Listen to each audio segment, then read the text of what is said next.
Hello, thanks for stopping by the Missing Zone. This video takes us to Velzy Land in Oahu, Hawaii. In 1957, filmmaker Bruce Brown was shooting a movie in the North Shore named Slippery When Wet. He saw a break from Sunset Point and named it Velzy Land to give recognition to the film sponsor Dale Velzy. Dale Velzy is credited for being the world's first commercial surfboard designer and builder.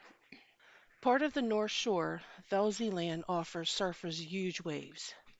During the winter months, the surf at Velzy Land can be exceptionally large. The North Shore of Oahu is known for having some of the best waves in the world. However, the reef at Velzy Land is extremely sharp and many surfers have been injured. Velzy Land is set apart from the rest of the beaches and off the main road, so it appears more secluded. It feels private because the sand backs up to a wooded area. However, Velzy Land is a public beach and available to all. 22-year-old Courtney Marcher was a 5 foot 7 inch blonde hair and green-eyed beauty. She was an honors graduate at Satellite High in Melbourne, Florida. She earned her associate's degree from Brevard Community College.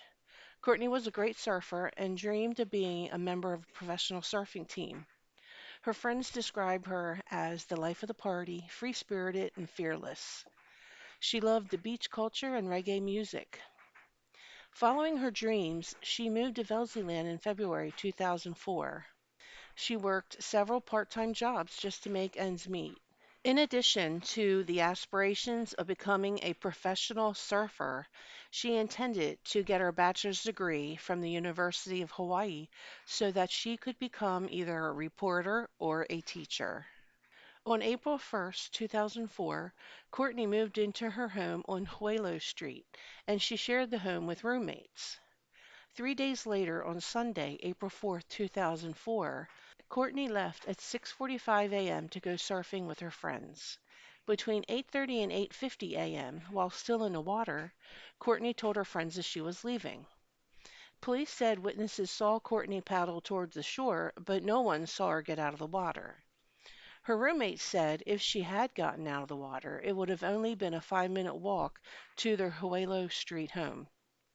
Courtney had dinner plans with her roommates at 8 p.m. that evening. When she didn't show up for dinner, they became very concerned. A roommate reported her missing at 1 a.m. the following day. All of her personal belongings, including her cell phone, medication, and purse, were left behind.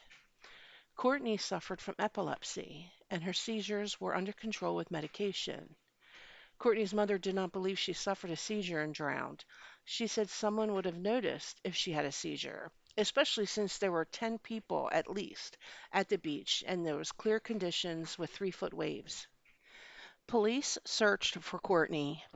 They conducted searches in the air, ground, and water, but could not find her. Crime Stoppers and the Honolulu Police Department asked the public to be on the lookout for Courtney and offered a cash reward up to $1,000 for information resulting in the resolution of the case. 4 days later, on Wednesday, April 7th, two fishermen found Courtney's surfboard. It was a 6 foot white surfboard with a star design and had white fins and a black leash. Coast Guard officials said the distance between Velzy Land and where the surfboard was found was about 6.5 miles. According to lifeguards and the Honolulu Fire Department, it was possible that the board drifted there since Sunday. Experts said the location of the board is consistent with the currents along the North Shore.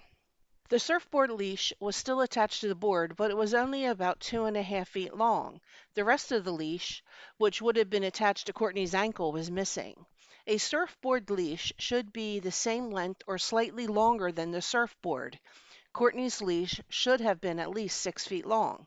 The part found and attached to the board appeared to have either been cut or pulled apart by some force. Many people believe the marks may have been caused by a shark bite, particularly a tiger shark. However, a shark expert from the Department of Land and Natural Resources reviewed the leash but was unable to determine what caused the serrated cuts. According to the police, they know that she was in the water and that there is a strong possibility that she did encounter some trouble. However, there's no evidence of foul play. Police also said that unless they discover new evidence, they will no longer search for Courtney. Courtney was never found. On Friday, July 16, 2004, Courtney's friends and family held a memorial service in her honor at Pelican Beach Park in Satellite Beach, Florida. To conclude the service, friends paddled out into the ocean. They held a wreath laying ceremony symbolizing the beauty and brevity of her life. Thank you so much for watching this video. I appreciate your time spent, and I certainly hope you will come back soon. Please like and subscribe. Thanks again.